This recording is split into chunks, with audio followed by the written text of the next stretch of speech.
नमस्कार दोस्तों, आज की एक और पारिवारिक कहानी में आपका स्वागत है। आज की कहानी है सास बहू का खट्टा मीठा रिश्ता। दोपहर के खाने का वक्त हुआ। सास ने आवाज लगाई, कुछ खाने को मिलेगा? बहू ने आवाज नहीं दी। सास फिर चिल्लाई, भूखे मारोगी क्या? बहू आई, सामने खिचड़ी रख दी। सास खिचड़ी देखते ही गुस्से से बोली, ये क्या है? कभी दलिया तो कभी खिचड़ी। मुझे नहीं खाना, इसे ले जाओ। बहू ने कहा, आपको डॉक्टर ने दिन में खिचड़ी या दलिया खाने को कहा है, खाना तो पड़ेगा मम्मी जी। सास मुंह बनाते हुए, हाँ तू मेरी माँ बन जा। बहू फिर मुस्कुराई और चली गई। आज इनके घर पूजा थी। बहू सुबह 4 बजे से उठ गई। सुबह के 10 बज गए थे। बहू ने पूजा की सारी तैयारियां कर ली थी और अब पंडित जी के साथ भगवान के वस्त्र तैयार कर रही थी। सासू माँ भी कमरे से बाहर आई। आज ऑफिस की छुट्टी भी थी। उसका पति भी घर पर था। सभी तैयार होकर आए।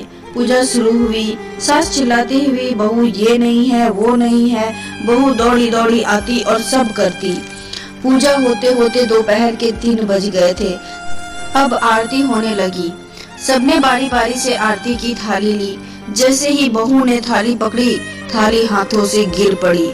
सारे लोग तरह तरह की बातें करने लगे। कैसी बहू है, कुछ नहीं आता, कितना बड़ा अपशगुन हो गया, एक काम भी ठीक से नहीं कर सकती। पति भी गुस्से में, पर सास चुप रही, कुछ नहीं कहा, बस यही बोल के छोड़ दिया, सीख रही है, सीख जाएगी धीरे धीरे। करीब 70 से 80 लोग आए थे। इधर 2 नौकर और बहू अकेली। सबको खाना परोसा जाने लगा। बहू दौड़ दौड़ के खाना देती, पानी देती, सब अच्छे तरीके से हो रहा था। दिन का खाना हो चुका था। अब बहू नौकरों के साथ बर्तन करने लग गई। रात को जगराता भी रखा गया था, तो रात के खाने का इंतजाम भी था। सबको खाना खिलाया जा रहा था। उसके पति के ऑफिस के दोस्त साइड में ड्रिंक करने लगे। उसका पति चिल्लाता, थोड़ी बर्फ लाओ, और इधर सास भी चिल्लाती, बहू यहाँ दाल नहीं है। इधर उधर भागती। आखिर में उसके पति की शराब बहू के हाथ से गिर पड़ी और बोतल टूट गई। पति गुस्से में अपनी पत्नी को थप्पड़ लगाते हुए कहा, जाहिल कहीं की, देखकर नहीं कर सकती थी? तुझे इतना भी काम नहीं आता? सारे लोग देखने लगे। उसकी पत्नी रोते हुए कमरे की तरफ दौड़ी।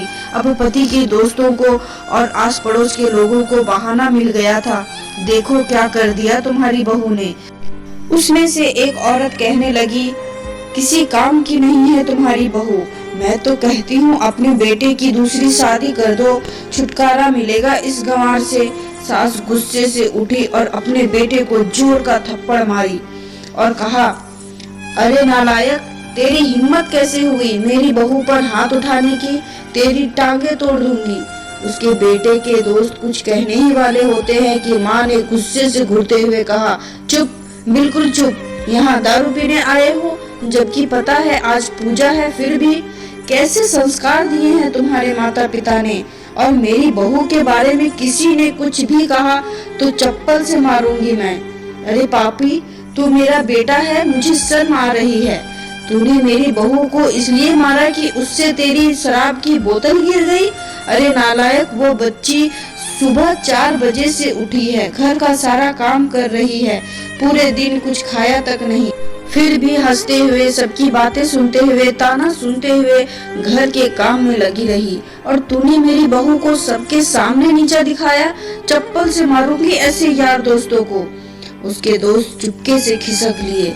अब सास बहू के कमरे में गई, बहू का हाथ पकड़कर बाहर लाई और सबके सामने कहने लगी, किसने कहा था अपनी बहू को घर से निकाल के दूसरी बहू ले आना? जरा सामने आओ। कोई सामने नहीं आया। फिर सास ने कहा, तुम जानते ही क्या हो मेरी बहू के बारे में? ये मेरी माँ भी है, बेटी भी है। माँ इसलिए कि ये मुझे गलत काम करने से डांटती है, और बेटी इसलिए कि ये हमेशा बिन कहे मेरी भावनाओं को समझ लेती है, मेरी दिन रात सेवा करती है, मेरे 1000 ताने सुनती है, पर कभी कुछ नहीं कहती। और तुम कहती हो दूसरी बहू ले आओ। अगर आइंदा से मेरी बहू के बारे में किसी ने एक शब्द भी बोला तो मुझसे बुरा कोई नहीं होगा। सासू माँ की ये सब बातें सुनकर बहू सिसकियां भरते हुए फिर कमरे में चली गई। सास ने खाना निकाला और बहू के कमरे में खुद ले गई। सास को भोजन लाते देखा तो बहू ने कहा, अरे मम्मी जी, आप क्या कर रही हो, मैं खुद ले आती। सास ने प्यार से ताना मारते हुए कहा, डर मत, इसमें जहर नहीं है, मार नहीं डालूंगी तुझे, चल खा ले अब। और अपने हाथों से खिलाती ही है कि बहू ने अपनी सास को रोते हुए गले से लगा लिया। सास भी रो दी पहली बार और कहा, चल खा ले अब। फिर उसके आंसू पोंछते हुए बोली, अरे तू मेरी बहू नहीं, मेरी बेटी है। इसलिए दोस्तों, बहू को प्यार और सम्मान दे के देखो, वो बेटी से भी ज्यादा प्यार करेगी, क्योंकि कुछ रिश्ते बहुत मीठे होते हैं, जैसे सास बहू का रिश्ता। कहानी अच्छी लगी हो तो प्लीज ज्यादा से ज्यादा शेयर कीजिए, लाइक कीजिए और सब्सक्राइब करना तो बिल्कुल भी ना भूलें। Please, thank you.